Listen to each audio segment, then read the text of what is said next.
ခဲလိုင်းမမရှိရတဲ့ပြည်သက်ကြီးအားလုံးမင်္ဂလာပါလို့နှုတ်ခွန်းဆက်တာဘရဝပြုအပ်ပါတယ်နော်ကျွန်တော်ဟိုကနေတော့တင်လာပါတယ်နော်ဒီငါရှောင်းဆိုရစိုက်လေးကိုတင်နေရှင်မလည်းကျွန်တော်ပြောခဲ့တယ်နောက်လည်းကျရင်ကျွန်တော်ရဲ့အကျိုးဆုံးမူဒီတမှုကိုကျွန်တော်အကျဉ်းမှာပောက်ကနန်းပြောလို့ရတယ်ပောက်ကနန်း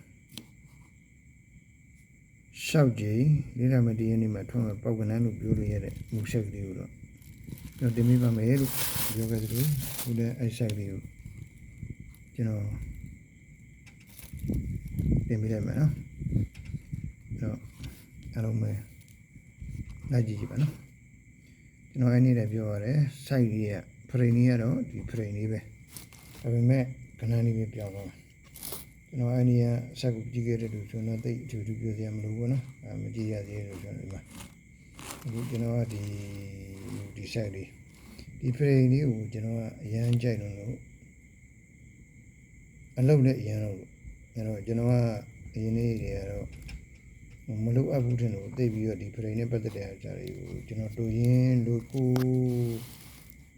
လူရောကို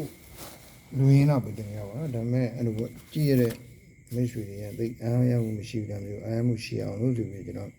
ဒီဖရိန်လေးရဲ့အလုပ်လုပ်ပုံတွေကိုပါခဏကျွန်တော်ဒီဖရိန်လေးရဲ့ဘလို့အလုပ်လုပ်ခဲ့ဘူးတယ်ဆိုတာကိုပါကျွန်တော်ထည့်ပြီးတော့တင်ပြပေးပါမယ်နော်အခုဒါဆိုရင်ကျွန်တော်ဒီနေ့အကြည့်ခဲ့တယ်လို့ဆိုတော့သိမှာပေါ့နော်မကြည့်ရသေးဘူးဆိုတော့လည်းဒီကမှာကြည့်ပြီးတော့ကျွန်တော်သေချာလေး easy ရှင်းပြပါမယ်ကျွန်တော်တို့ပထမဆုံးစတဲ့တာ83ညလေး83ညလေးစရမယ်တစ်ချိန်တစ်နေ့နှစ်နေ့သုံးနေ့လေးနေ့ငါးနေ့6နှစ်မှာ83ညလေးတို့ထွက်ခဲ့တယ်အဲနေပြီးတော့ဒီ83ညလေးနေပြီးတော့10နှစ်10ချိန်တက်ရင်86ကနေပြီးတော့တစ်ချိန်နှစ်ချိန်သုံးချိန်လေးချိန်ငါးချိန်6ချိန်မှာတစ်ချိန်နှစ်ချိန်သုံးချိန်လေးချိန်ငါးချိန်တစ်ချိန်နှစ်ချိန်သုံးချိန်လေးချိန်ငါးချိန်6ချိန်မှာ86တူပြန်ထွက်တယ်အဲဒီပြီးတော့နှစ်စားကိုကြည့်ကျွန်တော်ဟုတ်စားကျွန်တော်ပြလိုက်လို့ဆိုမယူဆုံးကိုပြန်ထောက်ကြည့်လို့ရနော်စီတယ်လို့နှစ်စားကိုကြည့်ရင်အစနာ86လို့ထွက်တာနေပြီးတော့တစ်နှစ်နှစ်နှစ်သုံးနှစ်လေးနှစ်မြောက်မှာဘုံနောက်တွေဘုံရှိဘူး86ကနေရောကြည့်တစ်နှစ်နှစ်နှစ်သုံးနှစ်လေးနှစ်မြောက်မှာခုံနောက်တွေခုံရှိဘူးအဲ့လိုထွက်ခဲ့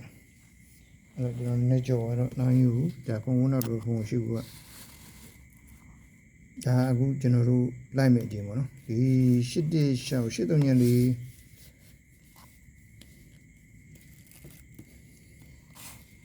ဒီ83ညလေး86လုံးလုံးပုံလေးကိုကျွန်တော်ပြန်ပြီးတော့ရှင်းပြမယ်83ညလေးအခုဒီမှာ83ညလေးနေပြီးတော့တစ်နှစ်နှစ်နှစ်သုံးနှစ်လေးနှစ်ရေပင်တစ်ချိန်နှစ်ချိန်သုံးချိန်လေးချိန်ငါးချိန်6ချိန်9ချိန်10ချိန်9ချိန်ဆက်ရင်ကျရင်86တခါ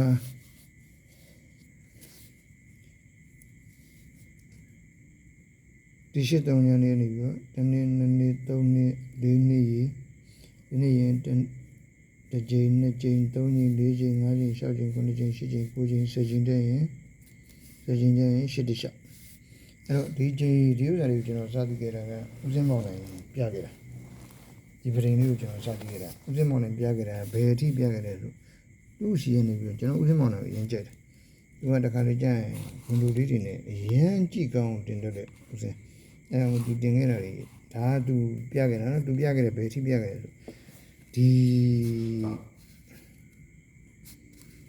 83ညလေး86ပေါ့နော်ဒါသူပြခဲ့တယ်အဲ့နေပြီးဘယ်ကနေသူပြခဲ့တယ်အဲ့83ညလေး86ကနေပြီးတော့သူပြခဲ့တယ်ဟာဒီမှာ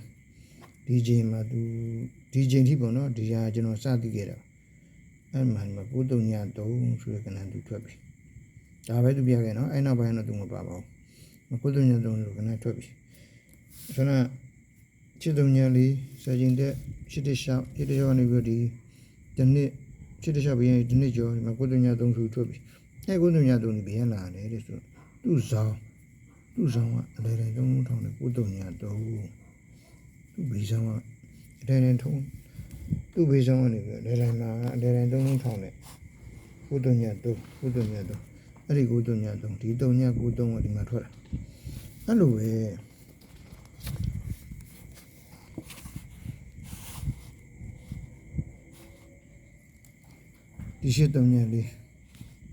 ဒီရှစ်တုံညာလေးကနေပြီးတော့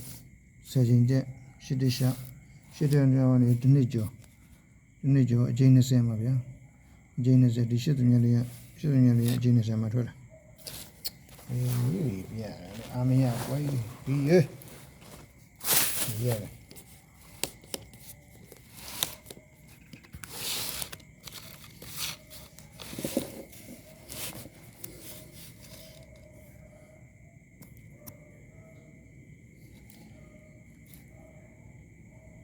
အဲ့ဒီရှစ်တုံညာလေးအကျဉ်း20မှာထွက်တာဒီရှစ်တုံညာလေးအကျဉ်း20မှာထွက်တာအဲ့ဒီမှာ21ချိန်မှာထွက်တာကုတုံညာ3အဲ့ဒီကုတုံညာ3ကသူ့ဆောင်တည်းအလဲတိုင်း3ထောင်ကုတုံညာ3အဲ့ဒါလိုပဲအဲ့ဒီရှစ်တဲ့ကြောက်ကနေဒီနှစ်ကျော်ရှင်းလေးအနိကလေးကြီးပြလိုက်ပို့ရှင်းမယ်နော်ဒီနှစ်ရှစ်တုံညာလေးဒီနှစ်2နှစ်3နှစ်4နှစ်5နှစ်6နှစ်ရှစ်တုံညာလေးနေရင်ဒီနှစ်2နှစ်3နှစ်4နှစ်5နှစ်6နှစ်မြောက်အချိန်20 21ချိန်မှာထွက်တဲ့ကနေ့ကုတုံညာ3ဒီဟာဒီမှာအလဲတိုင်း3ထောင်နဲ့ကုတုံညာ3မှာလည်းဗျာအဲ့ဒါလိုပဲဒီရှစ်တုံညာလေးနေ1 2 3 4 5 6 21ချိန်ရောက်ပြီးကုတုံညာအဲ့ကုတုံညာလည်းဟာဒီမှာဟာဒီအလဲတိုင်း3ထောင်နဲ့တုံညာ9ဆိုတဲ့ကုတုံညာပါလေဗျာအဲ့လိုထွက်တာအဲ့လိုလုပ်တာအဲ့ကုနဲ့အဲ့ဒီ20လေးကိုကျွန်တော်အဲ့ဒါကြီးကြိုက်တယ်ဒါပဲလားဆိုတော့အဲ့ဒီမှာနော်အဲ့ဒီကိုတုံညာ21ချိန်ပြီး22 23 24ဆိုတဲ့4ချိန်လုံးလှုပ်သွားတယ်4ချိန်လုံးသူဘယ်လိုလှုပ်သွားလဲဆိုတော့ကဲအဲ့မှာကုတုံညာ3ဒီအဲ့ဒီအလဲတင်3000ထောင်နဲ့ကုတုံညာ3ထွက်သွားရုံပဲနော်အဲ့မှာလာပြီး8 4တုံညာဆိုတဲ့ကဏ္ဍဒီကဏ္ဍမရလာလေသူ့ထက်ကကဏ္ဍပညာကဏ္ဍ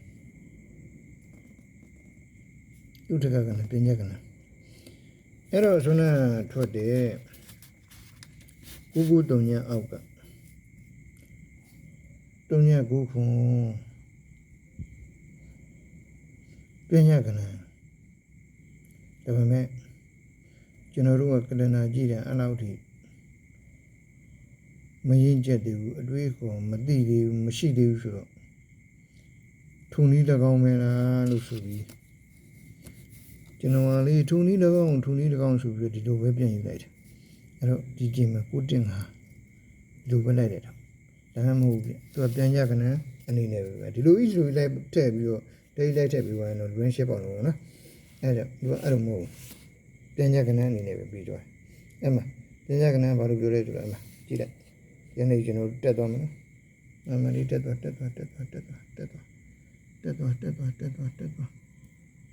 း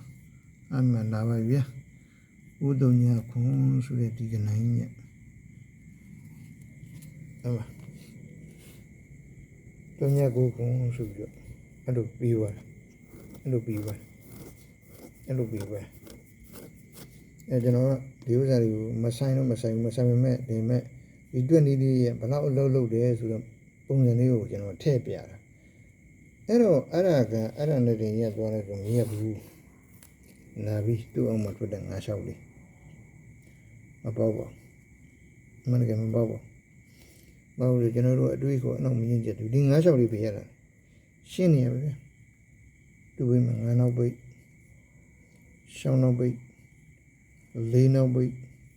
ဆင်းဝင်တဲ့ရှင်းရင်းတော့ငါးလျှောက်လေးဆိုပြီးဟာဒီပေါ်နေပြီးဆင်းဝင်တဲ့ငါးလျှောက်လေးဆိုပြီးဟာဒီပေါ်နေပြီးဆင်းဝင်တဲ့ငါးလျှောက်လေးကဲဒီမယ်သူရှိမှထွက်ပြီးခွန်5ခွန်ဆိုတဲ့ကနေ့အဲ့လိုပဲနောက်ပိတ်ကသုံးလုံးထောင်းအောင်မှာဒဲယူထောင်းအောင်မှာနော်ပတ်တယ်တွေပါလေမလူဒီလိုနေ့လန်တဲ့အမှကြည့်လိုက်ကျွန်တော်တက်သွားမယ်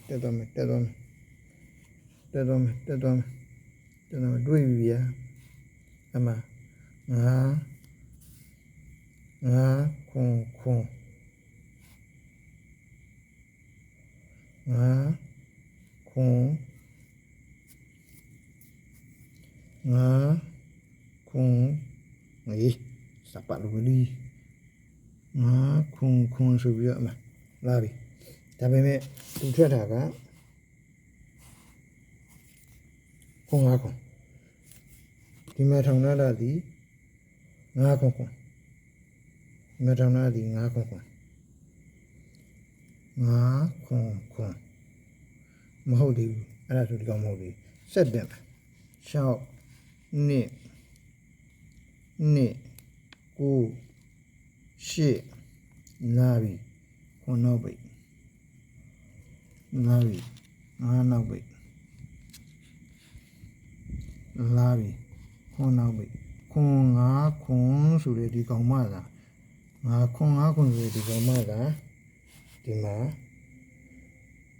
ခွန်5ခွန်ဆိုပြီးတော့ခွန်5ခွန်ဆိုပြီးတော့ထွက်တာခွန်5ခွန်ဆိုပြီးတော့ထွက်တာတဲ့ကြီးပဲဒီကောင်ကလုံးလုံးတဲ့ကြီးပဲအဲ့ဒီမှာပထမဦးဆုံးထွက်ခဲ့တဲ့5ခွန်တော့မဟုတ်ဘူးခွန်5ခွန်ဆိုတာခွန်5ခွန်ကိုတဲ့ပြီအဲ့လိုလုံးပြီးဆိုရင်တဲ့လောက်တာဒီတွင်ကြီးဒီခွန်တဲ့ဟော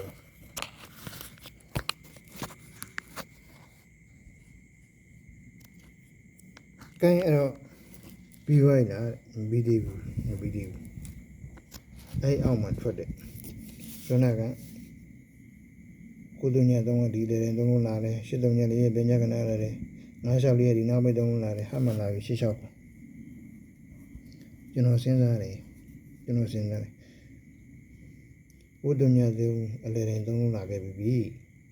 9 6 4နောက်ပိတ်3လုံးလာခဲ့ပြီ8 4 3ညပညာကနာလာခဲ့ပြီကဲဒီကထိပ်စီး3လုံးလေးဖြစ်နိုင်မလားဆိုကျွန်တော်ထိပ်စီး3လုံးလေးလိုက်ကြည့်ကျွန်တော်တို့လိုက်ကြည့်မယ်နော်လိုက်ကြည့်တယ်ခင်ဗျာတွေ့ပြီဗျာအမရှေးထိပ်အမရှောင်းထိပ်အမခွန်ထိပ်ဆိုပြီးရှေ့လျှောက်ခွန်ကဲနော်ရှေ့လျှောက်ခွန်အောက်ကနေပြီးတက်တာရှေ့လျှောက်ခွန်အောက်ကနေတက်တာရှေ့လျှောက်ခွန်မှာအမရှေ့လျှောက်ခွန်ဒေးပြီးထွက်တာဗျာရှေ့လျှောက်ခွန်မရှေ့လျှောက်ခွန်ဒေးပြီးထွက်တာကဲအဲ့တော့ကျွန်တော်ကြည့်ပြီကျွန်တော်မပေါ့ဘာလို့လဲဆိုတော့အဲ့တော့ထိပ်စီအလဲ3လုံးလာတယ်နောက်ပိတ်3လုံးလာတယ်ထိပ်စီ3လုံးရှေ့လျှောက်ခွန်ဒေးပဲပြီးသွားတာဒေးကိုတစ်နှစ်လုံးထွက်တဲ့ကဏ္ဍလေးကိုဒေးပြန်ပြီးတော့ပြန်ထုတ်တဲ့22ကိုဒေးရတယ်ဗျာတော့ပြီကျွန်တော်တို့အဲ့လိုမထိုးနဲ့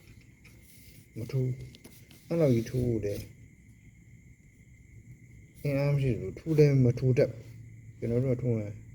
တစ်ခွက်2ခွက်3ခွက်အများဆုံးထိုးရင်5ခွက်အိုင်းပိုင်းများသွားတော့5ခွက်မပေါ့နေပြီပေါ့မိမိရဲ့ကျွန်တော်အဲ့လိုထိုးတယ်ကဲအဲ့ဒါနဲ့အမှလာပြီ5လီတီ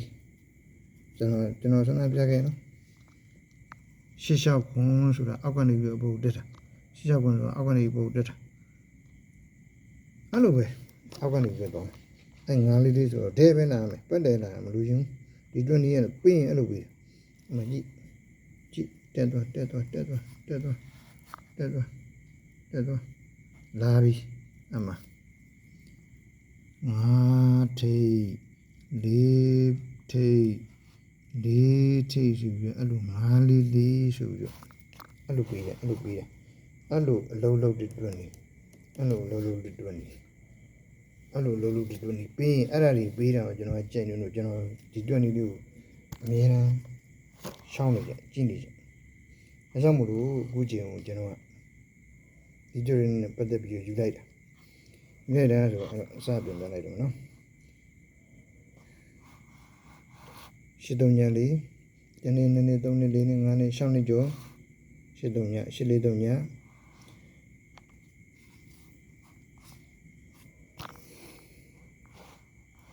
အဲ့ဒီရောရှစ်3ညနဲ့တနေ့2နေ့3နေ့4နေ့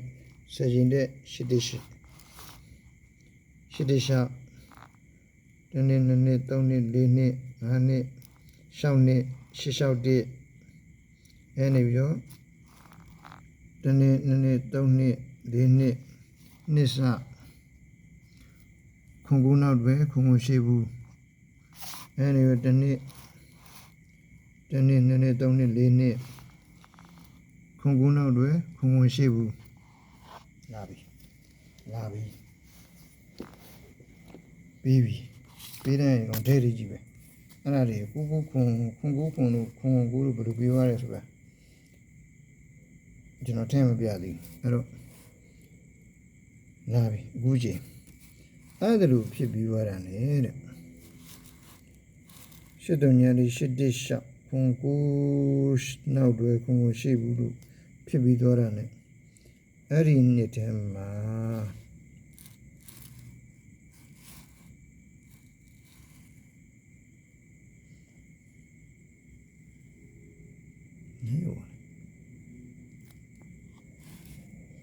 ပြန်မယ်နေရမနေ့လည်းရှာတယ်ပြနာကောင်း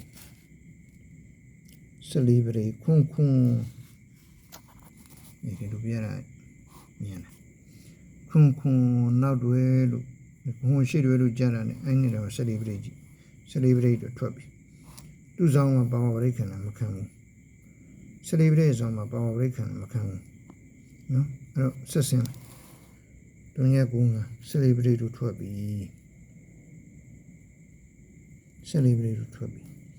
သူ့ဆောင်မှာ3နှစ်နေကိုပရိတ်ပါဝါလို့ခံပြီဟုတ်ပြီနော်4ပရိတ်4ပါဝါ9ပရိတ်အဲအောက်မှာနှစ်လျှောက်နောက်တွဲခွန်4တစ်အထိုင်ဟုတ်လားဟုတ်ပြီနော်ခွန်ရှိတွဲပြီးရတဲ့ပရိစ္ဆေ4ပါဝါ9ပရိတ်နှစ်လျှောက်နောက်တွဲအထိုင်ခွန်နောက်ပိတ်4ထိပ်စီတင်းနောက်ပိတ်လို့ခွန်4တစ်တို့ထိုင်တဲ့အထိုင်ရဲ့ဘေးမှာထွက်မဲ့ကဏ္ဍလေးစီနီယကဏ္ဍငါလျှောက်ခွန်အဲ့ဒီစီနီယကဏ္ဍငါလျှောက်ခွန်ကဘယ်ရလာလဲသူရှိနေကဏ္ဍ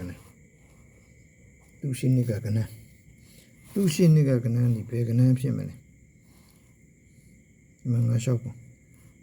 ငါလျှောက်ခွန်ရဲ့ရှင်းနေကအဲ့ဒီခွန်ကူးနောက်တွဲထားတဲ့နှစ်ကကဏ္ဍဆိုဆင်းလိုက်မယ်ကိုရွှေ့ဆိုင်လေးနော်ကိုဘယ်လိုရွှေ့သွားလဲဆိုတာကျွန်တော်ပြရမယ်ကဲလာပြီမှာငါလျှောက်ခွန်လျှောက်ငါဆိုတဲ့ဒီကဏ္ဍ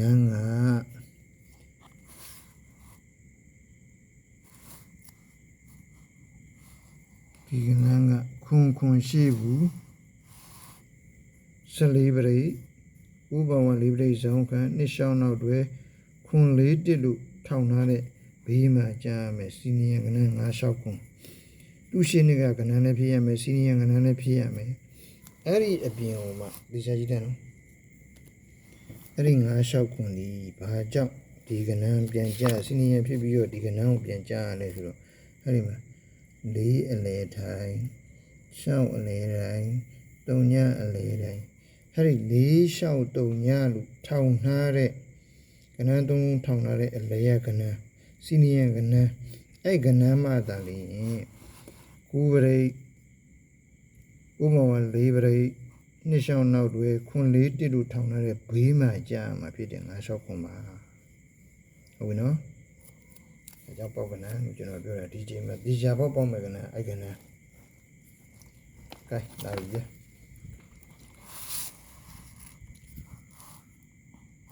ခွန်ကူနောက်တွဲဒါတော့နော်အောက်83ညနေ816တွေပြန်မပြတော့ခွန်ကူနောက်တွဲခွန်ရှိဘူးပူးထွက်ပြီးငါလျှောက်တုံ14ပရိဇောင်းခက်ပြီးသူ့ဘဝ9ပရိစင်းမီနောက်တွဲနှစ်လျှောက်လာပြီးခွန်4တစ်ကဲလာပြီဗျခွန်ကူနောက်တွဲပြီးခွန်ရှိဘူးပူးပြီးငါလျှောက်တုံ14ပရိခံပြီးဇောင်းမှာခွန်ကူနောက်တွဲပြီးခွန်ရှိဘူးပူးပြီးငါလျှောက်တုံ14ပရိခံပြီးဇောင်းမှာ9ပရိခံပြီးနှစ်လျှောက်နောက်တွဲပြီးခွန်4တစ်ပြီးရထောက်ပြီးတာပြီကဲသူရှင်းနေကကဏ္ဍစီနီယကဏ္ဍဖြစ်ရမယ်ဗျစီနီယကဏ္ဍဖြစ်ရမယ်အဲ့တော့ခွန်ကူနောက်တွဲတဲ့နေ့တည်းစီနီယကဏ္ဍကျွန်တော်တို့ဆွဲရှာ ဆွဲရှာမယ်စီနီယကနန်းတွေ့အောင်ရှာမယ်ဗျာရှိတယ်သူရှိနေမှာရှိတယ်ဗျမရှိဘူးရှိတယ်ရှိပါတယ်ဗျာဟာမနာပါပြီရှစ်လျှောက်ခွန်ဆိုတဲ့ကနန်းကဲရှစ်လျှောက်ခွန်ဆိုတဲ့ကနန်းတော့တွေ့ပြီစီနီယကနန်းလေးဖြစ်နေပြီအေးစီနီယကနန်းလေးဖြစ်နေရှစ်လျှောက်ခွန်နဲ့တွေ့ပြီသူ့လိုပဲလေးလျှောက်တုံညလို့ငါးလျှောက်ခွန်ဆိုတဲ့ကနန်းထွက်တယ်လို့အပေါ်နဲ့အောက်နဲ့ကိုခွာပြီးလေးလျှောက်တုံညဆိုတယ်လေးလျှောက်တုံညအထိုင်နေရမရွေ့အောင်တော့ဒဲ့ထောင်အောင်ပါအဲ့ဒါထောင်လားမထောင်လားကြည့်လိုက်မယ်ကြည့်လိုက်ထောင်နေဗျာလေးလျှောက်တုံညဆိုပြီးတော့ထောင်နဲ့အထောင်ရဲ့အဲ့ဒါကြောင့်ဒီအချိန်မှာကျွန်တော်ကအဲ့ဒီကနန်းဟိုရှောင်းပတ်လေထုံးနေတော့ကောင်းတော့ဗောနော်ဒါပေမဲ့ကျွန်တော်ကတော့လူလေးထည့်ရှေးခွန်ဆိုပြီးတော့ထည့်နော်ဒါကလွယ်လွယ်လေးနဲ့ကပ်ပြီးယူရင်ယူလို့ရတယ်ဒါပေမဲ့နှပ်ပါအောင်အဲ့လိုပြအဲ့တော့အလွယ်လေးယူပြလိုက်ရောက်တဲ့နေရပါညာအထိုင်အပြီးစီးကျွန်တော်အဲ့ဒါကြောင့်မလို့အဲ့လိုရှောက်ရှစ်ခွန်ထည့်တယ်ကဲဘာလို့ရှောက်ရှစ်ခွန်အဲ့လိုထည့်လဲဆိုရင်ခွန်ကူးနောက်တွေခွန်ရှိဘူးပရိတ်ဆက်လေးထွက်ပြီကူပရိတ်ဇောင်းခမ်းပြီနှစ်ချောင်းနောက်တွေတွဲပြီခွန်လေးတစ်ချစ်ထောင်ဝေးရပြီကဲအဲ့ဒီမှာအဲ့ဒါကိုကျွန်တော်အထိုင်လေးရှာလိုက်ပြီနော်အထိုင်လေးရှာလိုက်အဲ့ဒီမှာဒီရှောက်ဒီအောင်နောက်ထပ်ပြရင်ပြရရှိတယ်ကျွန်တော်မပြတော့ဘူးကလနာလုံးရှုပ်တယ်ရှုံးမယ်ဒီရှောက်လေးကိုဒီကိုအလဲတိုင်းလို့ရွှေ့လိုက်မယ်ဟုတ်ပြီနော်ဒီရှောက်လေးကိုဒီအလဲတိုင်းလို့ရွှေ့လိုက်ပြီးတော့သူ့အထက်ကဒီဇောင်းခတ်တဲ့ဒီငါးလေးကိုထိပ်စီးလို့ရွှေ့လိုက်မယ်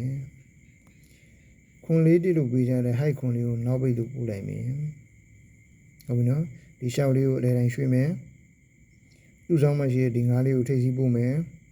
သူ့ရှိမှရှိတဲ့ဒီခွန်နောက်ပိတ်လေးကိုနောက်ပိတ်လို့ပို့လိုက်ရင်ငါးလျှောက်ခွန်ဆိုတဲ့အစွမ်းနာကလေးလျှောက်တုံးညထောင်ထားတဲ့လေးလျှောက်တုံးညလောက်ထောင်ထားတဲ့ငါးလျှောက်ခွန်လေးရဲ့အဲ့ဒီငါးလျှောက်ခွန်ကိုတွက်ဖြစ်တယ်ဗျာကဲအခုဒီချိန်မှာဖြစ်နေကြည့်လိုက်အောင်တစ်ချက်အဲ့တော့ဒီလေတိုင်းမှာထောင်ထားတဲ့ရှစ်လေးကိုကျွန်တော်အလေတိုင်းပို့လိုက်မယ်ဒီမှာထိပ်ဖြစ်ထားတဲ့ဒီလျှောက်လေးကိုဒီထိပ်ကိုပြန်ပို့လိုက်မယ်ဒီမှာအပိတ်ဖြစ်ထားတဲ့ဒီခွန်လေးကိုဒီကိုပြန်ပို့လိုက်မယ်ဆိုရင်ကျွန်တော်တို့အစွမ်းနာကဖမ်းရတဲ့ဒီလျှောက်တုံးရလို့ထည့်ရတဲ့ရှစ်လျှောက်ခွန်ဆိုတဲ့ကဏ္ဍလေးလျှောက်ရှစ်ခွန်ဆိုပြီးတော့ဒီအချိန်မှာမြေကြီးလက်ခံမလွယ်ပေါက်ကဏ္ဍဖြစ်မယ်လို့ယုံကြည်ထားပါတယ်အဲ့ဒါကြောင့်ကျွန်တော်ကဒီကဏ္ဍကိုပေါက်ကဏ္ဍလေးတစ်ဝက်ကိုကျွန်တော်ဒီနေ့နောက်ဆုံးလိုက်နေတင်ပြီးပါဒါကျွန်တော်နောက်ဆုံးလိုက်နေပါပဲအဲ့တော့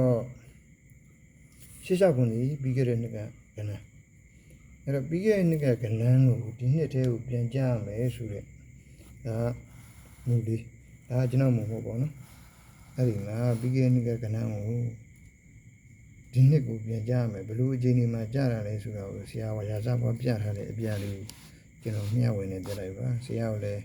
credit ပေးရပါတယ်ဆရာလည်းဒါမမတွေကိုပြတာမဟုတ်ဘဲနဲ့ public ပုံမှာပြတာဖြစ်တဲ့အတွက်ဒါကျွန်တော်ပြမိခြင်းဖြစ်ပါတယ်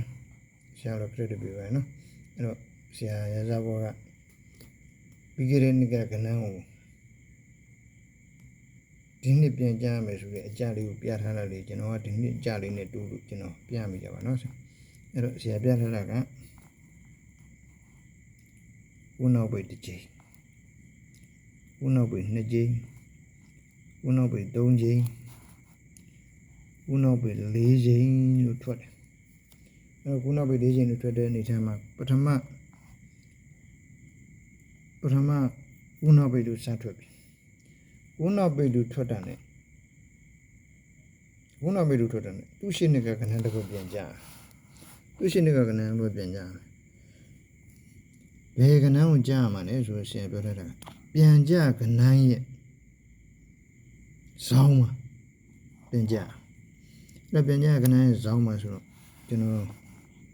အရှိကြီးတိုင်းမဆွဲပြတော့နော်ကျွန်တော်ပြရတာကိုပဲဖြစ်တယ်အဲ့တော့ပြန်ကြကနန်းဆောင်မှာကြမှာဆိုတော့3ခု5ခု9ဒီဆောင်မှာပြရတာဒီကောင်းလေးအယောင်ဝါနဲ့ white ထက်တော့ငါလိုက်ကြည့်မရ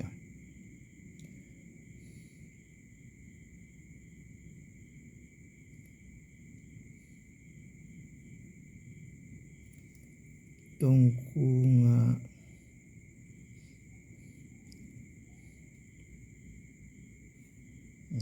မျက်စိကြောင်ငါကူနောက်ပိဆိုသူရှိနေကကန3ခု5ဒီပြန်ကြ3ခု5ဒီ3ခု5ဒီပြန်ကြ5ခု9 8ရှောက်တကူ3ဒီရှိရထားပါလေ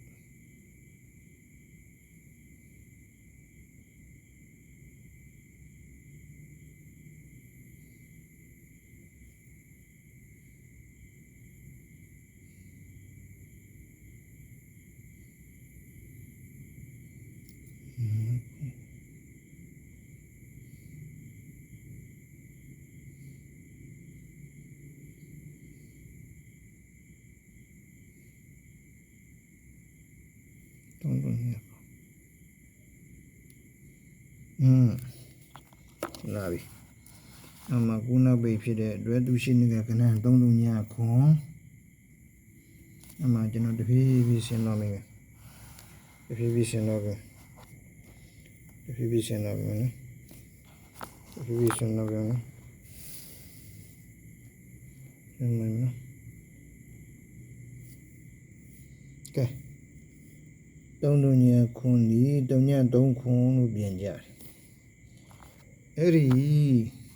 3ညခွန်ဒီ3ည3ခွန်လို့ပြင်ကြတဲ့အတွက်3ညခွန်ရဲ့ဇောင်းမှာထွက်တဲ့ဟိုက်ခွန်ကူ9ဒီအဲ့ဒီနေ့တည်းကကနန်းမှာ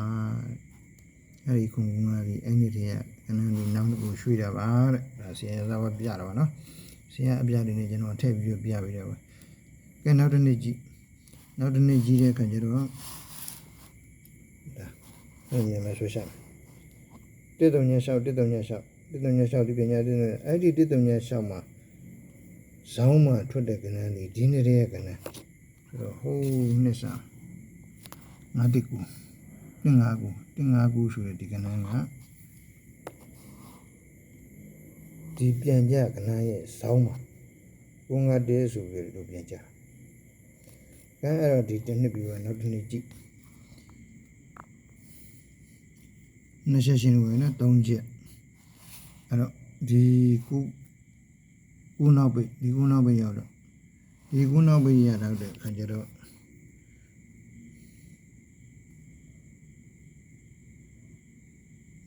အဲ့ဒီ3ခုနှစ်ဒီအဲ့ဒီမှာတော့ခုနက8ခုနှစ်ဖြစ်8ခုနှစ်ဆို8ခုနှစ်ဒီခွန်ရှင်းနေလို့ပြန်ကြအဲ့ဒါကြောင့်ဟာဒီ8ခုနှစ်ရဲ့ဇောင်းမှာထွက်တဲ့9 3 3ဒီသူရှင်းနေကပြန်ကြကနန်းအဲ့တော့ဒီနေ့ဆက်မှကြည့်မယ်ဆိုရင်ဒီနေ့ဆက်မှကြည့်မယ်ဆိုရင်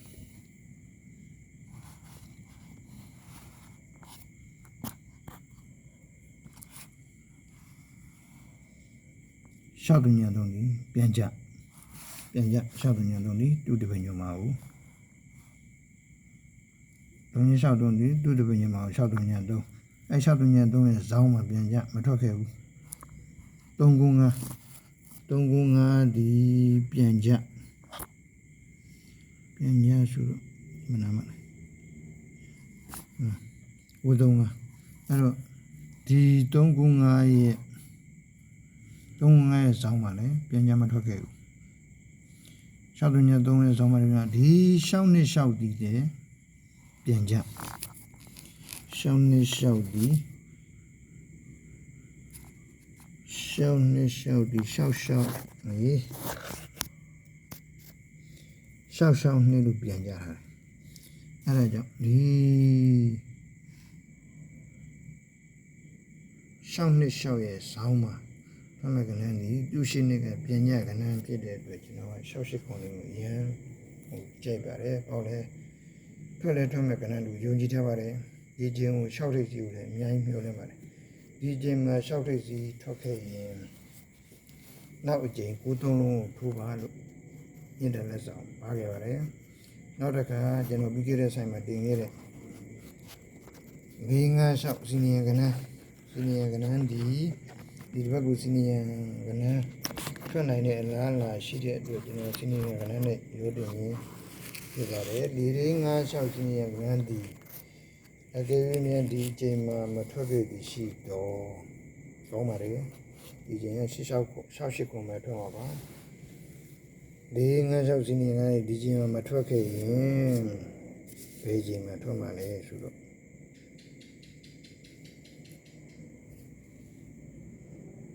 အဲ့ဒီ9-3ရက်ဘေးတက်တဲ့မှာ4-5-6ဒီထွက်မှာပါ9-3ရက်ဘေးတက်တဲ့မှာ4-5-6ဒီထွက်မှာပါအားကြောင့်ထွက်မှာလဲဆိုတာတော့သူ့အကျင့်ရောကျွန်တော်ရှင်းပြပေးပါမယ်အဲ့တော့အမှန်တကယ်တော့4-5-6ခုဒီခုဘက်ကျွန်တော်20ကြီးမိရဲဆိုရင်4-5-6ခုရန်ထိုးလေးပဲထိုးပါနော်ပြင်ထိုးရမှာတော့6-8ခွန်ရဟန်းမှာ6-8-96ခ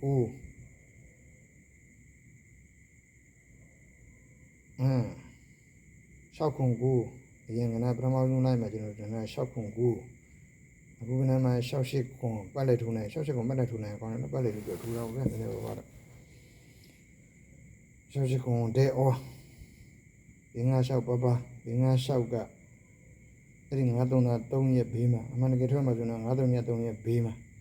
အမှန်တကယ်ရင်တွေ့နေသေးရပုံမျိုးမှန်ရတဲ့သူထွက်တာလေးတဲ့ကွန်ပျူတာနဲ့ကျွန်တော်တင်ပေးတဲ့ဒါပါဟုတ်ကဲ့အားလုံးပဲမင်္ဂလာပါကျေးဇူးတင်ပါတယ်နှုတ်ခွန်းဆက်တာပါတယ်